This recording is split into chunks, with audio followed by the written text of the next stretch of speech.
Pembuka. Halo semuanya, apa kabar? Selamat datang kembali di video pembelajaranku. Kali ini aku akan membahas salah satu materi yang paling sering keluar di mata kuliah sistem operasi, yaitu tentang penjadwalan CPU dengan algoritma SRJF, atau kepanjangannya adalah Short Training Job First. Banyak teman-teman yang sering bingung bedanya algoritma SRJF dengan SJF dan bingung cara penghitungannya. Nah, di video ini aku akan kasih tahu salah satu contoh lengkap, langkah demi langkah dari awal sampai hasil akhirnya selesai. Jadi tonton video ini sampai habis ya, biar kalian paham dan bisa mengerjakan soal yang sama, ujian atau tugas nanti. Langsung aja kita masuk. Penyajian soal. Baik, sebelum masuk ke cara pengerjaannya, kita lihat dulu soal yang akan kita bahas hari ini. Perhatikan baik-baik ya. Diketahui ada 4 proses, yaitu P1, P2, P3, dan P4. Masing-masing proses memiliki data sebagai berikut. 1. Proses P1. Waktu datang Ariel, tim atau AT sama dengan 0. Milidetik waktu burst tim atau BT sama dengan 7 milidetik. 2. Proses P2, waktu datang sama dengan 2 milidetik, waktu burst sama dengan 4 milidetik. 3. Proses P3, waktu datang sama dengan 4 milidetik, waktu burst sama dengan 1 milidetik. 4. Proses P4 sama dengan waktu datang sama dengan 5 milidetik, waktu burst sama dengan 3 milidetik. Tugas kita adalah pertama, membuat diagram Gantt untuk urutan jalan proses. Kedua, menghitung waktu selesai CT, turn on tim TAT, dan waiting tim WT untuk setiap proses. Ketiga, berhitung rata-rata turn tim dan rata-rata waiting. SRJF itu bersifat preemptif, artinya proses yang sedang berjalan bisa dihentikan atau diputus kapan saja. Jika datang proses baru yang memiliki sisa waktu pengerjaan lebih pendek, ini bedanya dengan SJF yang non-preemptif. Jadi kunci SRJF adalah cek sisa waktu setiap detik, ganti kalau ada yang lebih cepat. Penjelasan aturan dan langkah awal. Di setiap waktu kita lihat proses mana saja yang sudah datang. Artinya, waktu datangnya kurang dari atau sama dengan waktu saat ini dan belum selesai. Dari proses-proses yang memenuhi syarat itu, kita pilih yang punya sisa waktu burst paling kecil, itu yang akan kita jalankan duluan. Kalau ada proses baru datang yang lebih cepat, proses lama kita hentikan, proses baru kita jalankan. Siap, kita mulai hitung dari detik ke 0. Proses eksekusi detik eksekusi. Waktu T sama dengan 0 sampai T sama dengan 2. Di waktu 0, cuman ada P1 yang datang, P2, P3, P4 belum datang. Jadi otomatis kita jalankan P1. Nah, jalankan P1 dari waktu 0 sampai waktu 2. Sisa waktu P1 tadinya 7, sekarang berkurang jadi 5. Waktu T sama dengan 2 sampai T sama dengan 4. Nah, di detik kedua, P2 sudah datang dengan waktu burst 4. Sekarang kita bandingkan sisi P1 sama dengan 5, sedangkan BT P2 sama dengan 4 karena 4 lebih kecil daripada 5. Maka kita menghentikan P1. Kita ganti jalankan P2.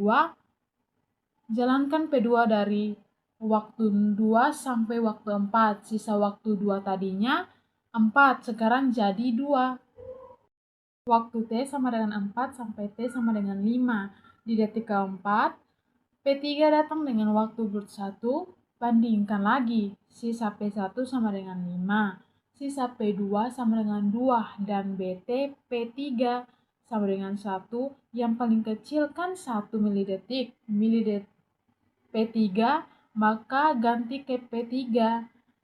Jalankan P3 dari waktu 4 sampai waktu 5. Pas jam 5, P3 selesai 100%, tidak ada sisa. Catat waktu selesai P3 sama dengan 5. Waktu T sama dengan 5 sampai T sama dengan 8. Di detik kelima, P4 datang dengan waktu Brooks 3. Sekarang, kandidat yang belum selesai, sisa P1 sama dengan 5, sisa P2 sama dengan 2, dan BT P4 sama dengan 3. Yang paling kecil sisa waktunya adalah P2, sisa 2. Karena P2 sudah menunggu lebih dulu dan sisanya paling pendek. Kita lanjutkan jalankan P2. Jalankan P2 dari waktu 5 sampai waktu 8. Pas jam 8, P2 selesai. Catat waktu selesai P2 sama dengan 8. Waktu T sama dengan 8 sampai T sama dengan 11. Sekarang sisa proses yang belum selesai tinggal P1 dan P4. Bandingkan sisa P1 sama dengan 5, sedangkan BT P4 sama dengan 3, lebih kecil angka 3 milidetik mili P4. Maka jalankan P4 dulu. Jalankan P4 dari waktu 8 sampai waktu 11. Pas jam 11, P4 selesai. Catat waktu selesai P4 adalah sama dengan 11. Waktu T sama dengan 11 sampai T sama dengan 17. Nah, sekarang sisa cuma P1 sendirian dengan sisa waktu 5. Tidak ada pilihan lain, kita jalankan P1 sampai tuntas. Jalankan P1 dari waktu 11 sampai waktu 17. Pas jam 17, P1 selesai. Catat waktu selesai P1 sama dengan 17. Selesai sudah proses eksekusinya. Sekarang kita masuk di diagram Gantt. Nah, dari urutan tadi, sekarang kita bisa buat diagram Gantt-nya. Urutannya begini. P1 0 sampai 2, P2 2 sampai 4, P3 4 sampai 5, P2 5 sampai 8, P4 8 sampai 11, P1 11 sampai 17. P2 muncul 2 kali karena sempat dihentikan oleh P3, lalu dilanjutkan lagi setelah P3 selesai. Itulah ciri khas diagram SRJF. Ada proses yang terputus-putus jalannya. Kita masuk lagi di perhitungan rumus. Tornado Team TAT sama dengan waktu selesai CT sampai waktu datang AT. Yang kedua, penjelasan mengenai kesimpulan kedua dengan ringkasan jelas. Yang ketiga, penjelasan mengenai kesimpulan ketiga dengan ringkas dan jelas. Yang keempat, penjelasan mengenai kesimpulan keempat dengan ringkas dan jelas. Mari kita hitung satu-satu. Proses P1 CT sama dengan 17, AT sama dengan 8, BT sama dengan 7. TAT sama dengan 17 kurang 0 sama dengan 17 ms. WT sama dengan 17 kurang 7 sama dengan 10 ms. Proses P2 CT sama dengan 8, AT sama dengan 2, BT sama dengan 4, TAT sama dengan 8 kurang 2 sama dengan 6 ms. WT 6 kurang 4 sama dengan 2 ms. Proses P3 CT sama dengan 5, AT sama dengan 4, BT sama dengan 5, TAT sama dengan 5 kurang 4 sama dengan 1 ms. WT sama dengan 1 kurang 1 sama dengan 0 ms. Proses P4 CT sama dengan 11, AT sama dengan 5, BT sama dengan 3, TAT sama dengan 11 kurang 5 sama dengan 6 ms. WT sama dengan 6 kurang 3 sama dengan 3 ms. Rata-rata turun tim bagi jumlah proses 4, 30 bagi 4 sama dengan 7,5 milidetik.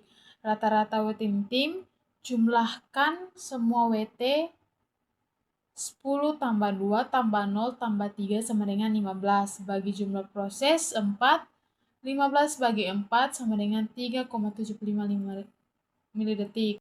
Kesimpulan dan penutup.